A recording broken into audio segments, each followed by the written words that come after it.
ही अपनी मॉम के साथ रहने वाला हूँ। तभी एकदम से कोई जियूंग के सर के पीछे उस पर गन से फायर करता है और हम देखते हैं वो होते हैं मिलिट्री सोल्जर्स। वो सोल्जर्स अपने सुपरवाइजर को बताते हैं कि ये मॉन्स्टर उस ब्लड गेट से बाहर नहीं निकला है, इसके अलावा वो उन सभी मॉन्स्टर से लड़ाई कर रहा है बिना हमें चोट पहुंचाए। तो सर, मुझे नहीं लगता कि ये कोई हमारे लिए खतरा है।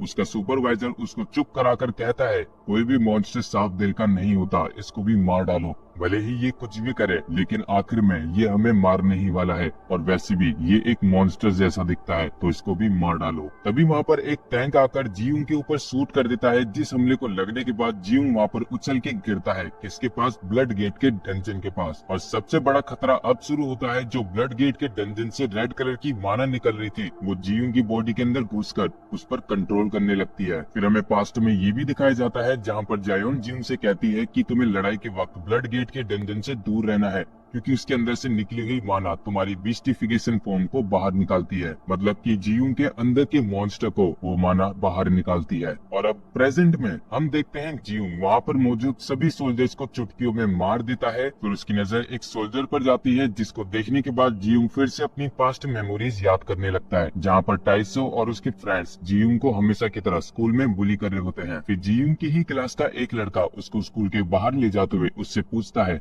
आखिर टाइसो और उसके फ्रेंड्स हमेशा तुमको ही बुली क्यों करते हैं?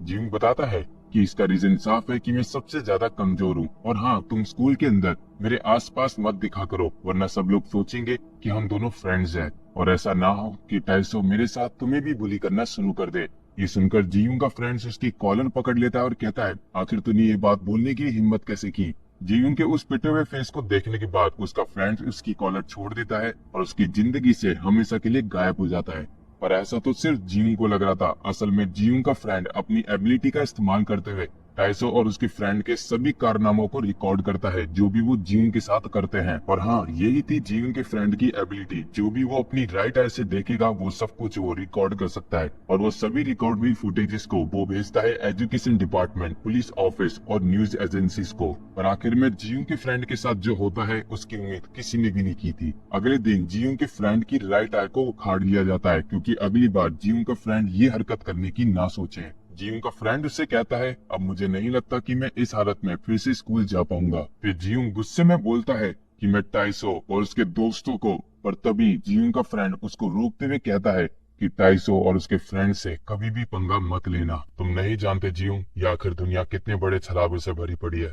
जो दिखता है वो होता नहीं, जो होता है वो दिखता नहीं। जियूंग अपने फ्रेंड से पूछता है, अगर अब उसके पास उसकी एबिलिटी नहीं है तो आखिर वो कैसे हंटर बनेगा? जियूंग का फ्रेंड इसको बताता है कि चिंता मत करो, मैं मिलिट्री फोर्स को ज्वाइन करूंगा और ऐसे दुनिया की रक्षा करूंगा। अब हम प्रेजेंट में आते हैं, जहाँ पर जियूंग का फ्रेंड मरा पड़ा था खुद जियूंग के हाथों। जियूंग अपने फ्रेंड के कटे हुए सर को देखने के बाद चिल्लाने लगता है, और अपनी बीस्ट फॉर्म से नॉर्मल फॉर्म में आने के बाद फिर से डंजन से निकले मॉन्स्टर्स को मारने लगता है। अब यहाँ से सीन शिफ्ट होता है कोरिया के प्रेसिडेंट की तरफ, जहाँ पर वो जियूंग को देखने के बाद पूछते हैं, आखिर ये है कौन? उनका असिस्टेंट उनको बताता है कि ये वही मॉन्स्टर है जिसने क्यूंग कांग गिल्ड के लीडर को मारा था, और जापान के प्राइम मिनिस्टर को भी। रिसर्च करने के बाद हमें थोड़ा पता चला, जो ये ब्लड गेट के डंजन अपीयर हो रहे हैं, इसके पीछे भी इसी का हाथ है। अगर हम इसको मार दे तो ये सब कुछ ठीक हो जाएगा। पर इससे भी बड़ी बात उन लोगों के लिए ये होती है, आखिर क्यों जियूंग उन मॉन्स्टर्स को मार रहा है। प्रेसिडेंट का असिस्टेंट उनको बताता है कि इसका रीजन तो नहीं पता, लेकिन ये तो साफ है कि कोई भी मॉन्स्टर इसको नहीं मार पा रहा। लेकिन एक बहुत बड़ी प्रॉब्लम ये भी है, अगर हमने जल्द से जल्द कुछ नहीं किया तो उस डंजन से निकले हुए मॉन्स्टर्स पूरे कोरिया के लोगों को मार डालेंगे। प्रेसिडेंट पूछता है, आखिर हमारे बच्चे हुए बाकी के हंटर्स कहाँ गए? उनका असिस्टेंट उनको बताता है, वो सारे के सारे मारे जा चुके हैं मॉन्स्टर्स के हाथों।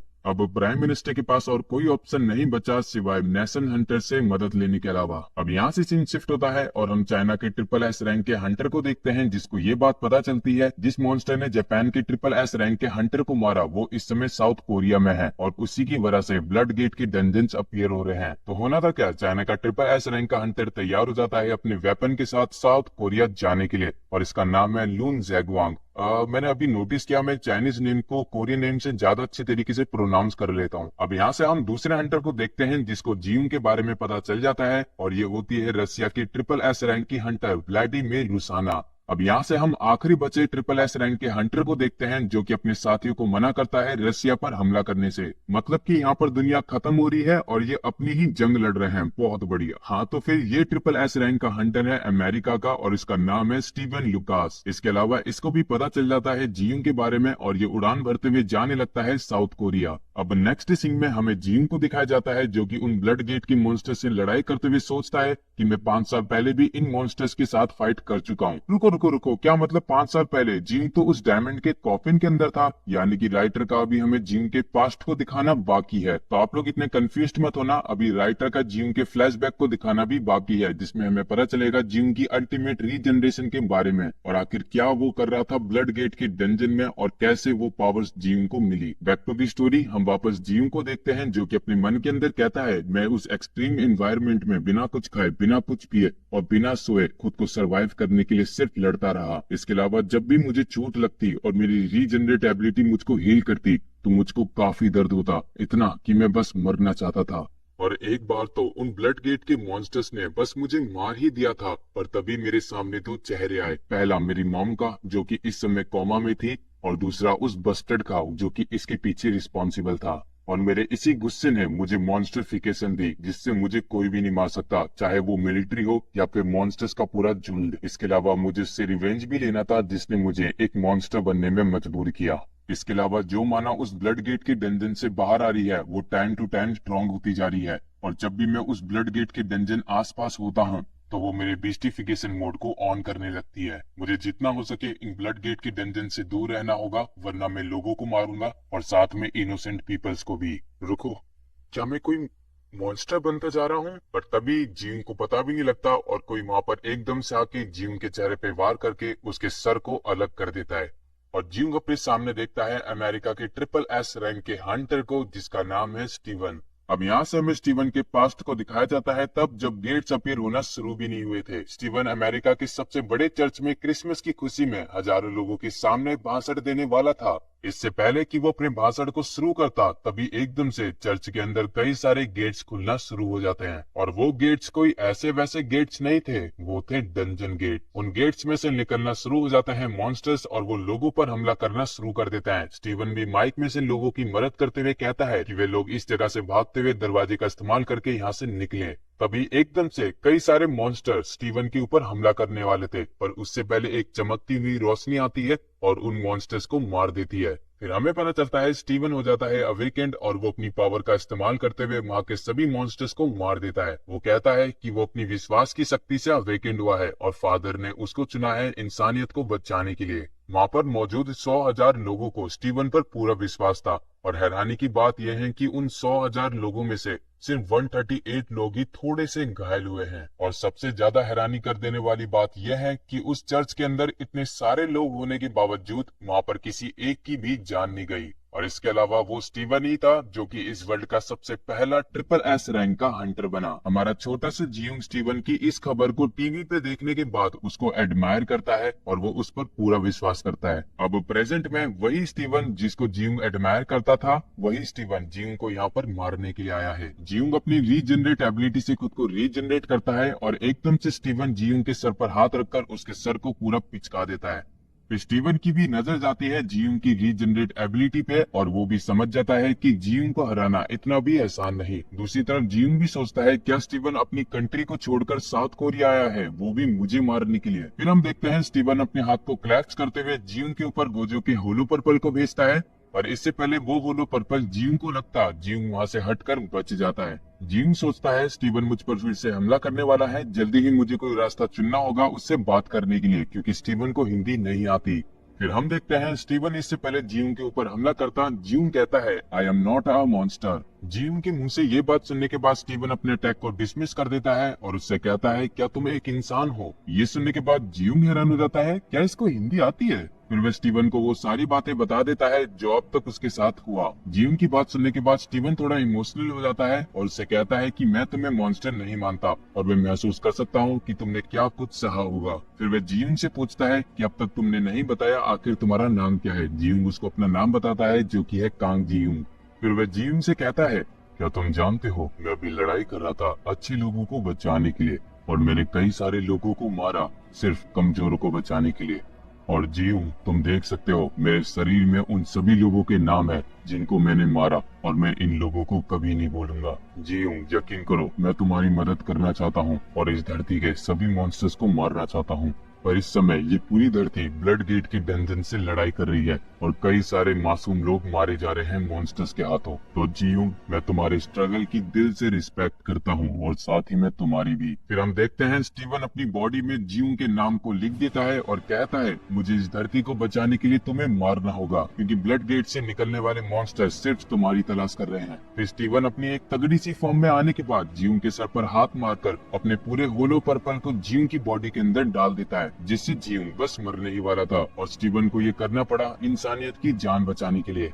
अब नेक्स्ट सीन में हम देखते हैं जायोन को, जो कि जीऊ की मॉम को होश में लाने में लगी हुई होती है। साथ ही में वो स्टीवन को भी देख लेती है, जो कि साउथ कोरिया आ चुका है और जायोन की भी हालत काफी ज्यादा खराब हो चुकी है एक्सट्रीमली माना यूज करने की वजह से। दूसरी तरफ हम रसिया को देखते हैं, जहाँ पे व्लादिमीरा काफी ज्यादा गुस्सा कर रही होती है, क्योंकि वो लड़ाई के मैदान को छोड़कर भाग चुका है साउथ कोरिया और इतने टाइम से उसने अपनी पावर इसलिए बचाई जीऊ के ऊपर इस्तेमाल करने के लिए। इसके अलावा जो रसिया की 80% फोर्सेस है वो अमेरिका के हंटर्स के खिलाफ मारी जा चुकी है और इस समय रसिया काफी ज्यादा स्ट्रगल कर रहा था अमेरिका के साथ लड़ते समय। व्लादिमीर सोचती है अगर उसने किसी तरीके से आर्कटिक मॉन्स्टर को कैप्चर कर लिया तो रसिया के जीतने के चांसेस बढ़ सकते हैं। और तभी वहाँ पर एंट्री होती है किसी शख्स की, जो कि व्लादिमीर से कहता है कि मैं उस मॉन्स्टर को तुम्हारे लिए कैप्चर कर सकता हूँ अगर तुम चाहो तो। फिर हमें पता चलता है कि उस जगह पर आ चुका है टाइसो, वो भी इतने दूर साउथ कोरिया से। अब यहाँ से हमें उस आर्कटिक मॉन्स्टर के बारे में बताया जाता है कि वो इस वर्ल्ड का पहला मॉन्स्टर था जिसको SSS की रैंक दी गई थी। वो सबसे पहले रसिया के आर्कटिक बेस में दिखाई दिया था और उसने चुटकियों में रसिया के आर्कटिक बेस को तबाह कर दिया। रशियन गवर्नमेंट, जो कि गेट के मॉन्स्टर से इतनी रूबरू नहीं थी, उन्होंने अपना पूरा दम लगा दिया उस आर्कटिक मॉन्स्टर को मारने में, लेकिन उसको नहीं मार पाए।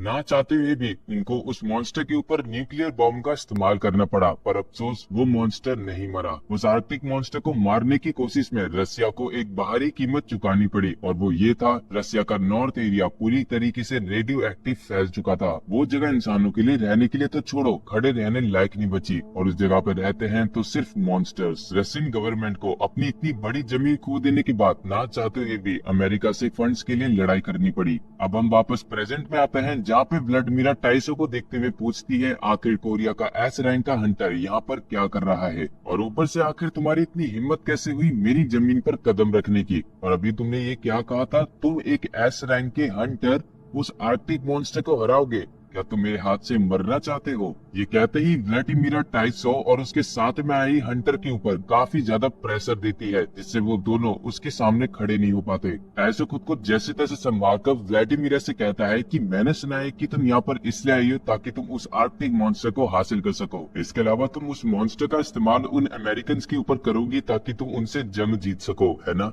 व्लादिमीर उससे कहती है कि तुम ये बकवास करना बंद करो, तुम इतने ताकतवर नहीं हो कि तुम मुझे तक हरा पाओ। और एक बात बताओ, तुम जैसा एस रैंक का हंटर उस रेडियो एक्टिव को इग्नोर करते हुए उस मॉन्स्टर के पास जाने लायक भी है। टाइसो कहता है, हाँ मैं खुद को प्रूव करके दिखा सकता हूँ। व्लादिमीर कहती है, अगर तुम किसी शील्ड जैसी चीज का इस्तेमाल करने वाले हो तो वो रेडियो एक्टिव कॉन्सेंट्रेशन के सामने कुछ नहीं कर सकती। टाइसो खुद को प्रूवन बताने के लिए व्लादिमीर के सामने अपनी पावर्स को शो करता है, जिसके अंदर मल्टीपल हंटर्स की पावर थी। ये देखने के बाद व्लादिमीर हैरान हो जाती है और वो यकीन कर लेती है टाइसो के ऊपर, और वो टाइसो के सामने एक डील रखती है, अगर टाइसो उसको आर्कटिक मॉन्स्टर लाके देगा तो वो टाइसो को आधे मॉन्स्टर स्टोन देगी, मतलब कि वही स्टोन जिनकी तलाश करते हुए टाइसो इतने दूर रसिया आया है। वे व्लादिमीर की डील को एक्सेप्ट कर लेता है और जाने लगता है उस आर्कटिक मॉन्स्टर को ठिकाने लगाने के लिए। अब नेक्स्ट सीन में हम जीऊ और स्टीवन को देखते हैं, जहाँ पर स्टीवन अपनी 100% पावर लगाकर जीऊ को मार रहा होता है। जीऊ स्टीवन की पावर की वजह से गायब हो रहा था, यानी कि उसकी रीजनरेट पावर भी उसको रीजनरेट करके नहीं बचा पा रही थी। अपने आप को बचाने के लिए जीऊ अपने फेस का एक मांस उखाड़ता है और कहीं दूर फेंकता है, जिससे वह रीजनरेट होकर फिर वहाँ से भागने की सोचने लगता है। फिर लाइट की स्पीड से वहाँ पर आता है स्टीवन और वो फिर से जीऊ को पकड़ लेता है। जीऊ खुद को छुड़ाने के लिए स्टीवन के फेस पर पंच भी मारता है, लेकिन वो पंच स्टीवन के ऊपर काम नहीं करता और वो जीऊ से कहता है, मुझे माफ करना कांग जीऊ, अगर मुझे दुनिया को बचाना है तो मेरे पास ये करने के अलावा और कोई ऑप्शन नहीं। अगर तुम्हें अच्छा लगता है मुझे चोट पहुँचाकर तो तुम मुझे चोट पहुँचा सकते हो, इसके अलावा मुझे ये भी पता है जो ये तुम्हारी रीजनरेटिव स्किल है ये एक लिमिटलेस है, पर तुम फिक्र मत करो, मैं तुम्हें बिना ज्यादा दर्द पहुंचाए आराम से मार दूंगा। अब यहाँ से हमें ज्यूंग के पास्ट को दिखाया जाता है, जहाँ पर ज्यूंग हमें बताता है कि जो